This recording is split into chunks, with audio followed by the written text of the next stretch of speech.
अच्छा, लोग पूछ रहे हैं और सबके जहन में ख्याल आ रहा है कि ये इतने पिंडी तक कैसे पहुंचे, मलिर तक कैसे पहुंचे, हम एंगेज क्यों नहीं कर रहे। एंगेज किया था हमने रात को भी 3:30 बजे लाहौर के ऊपर एंगेज किया था, बट उसके एंगेजमेंट के फ़ौरन बाद जो हमारा वेपन सिस्टम था, वो उसका जो वार्निंग रिसीवर ऑन हो गया था,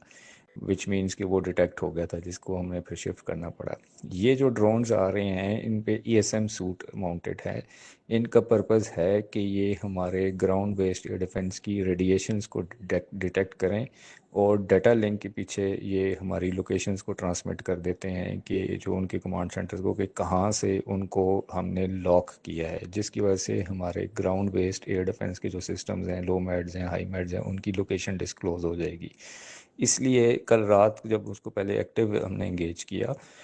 विद हार्ड किल, जिसको कहते हैं कि ड्रोन को हमने मिसाइल से मारा ग्राउंड बेस्ड एयर डिफेंस से, तो जिसके बाद जब हमें उसका थ्रेट का अंदाज़ा हुआ कि this is for this purpose they are being using Israeli drones हैं, तो that's why it was decided कि इनको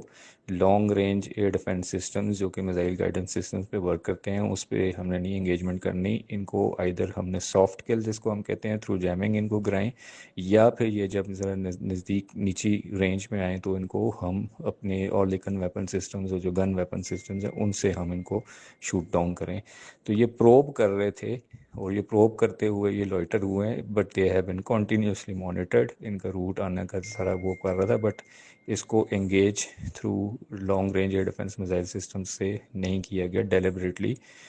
to avoid the detection of own systems. Henceforth जब से वो अपनी रेंज से उन्होंने ऑल्टीट्यूड को उन्होंने कम किया टू मज़ीद probes as said in the language के ट्रॉल करने के लिए, वो करने के लिए, तो उसमें फिर हमने उनको जो एक एक गन से, और लेकिन एक एक गन से उनमें उनको कराया। Thank you.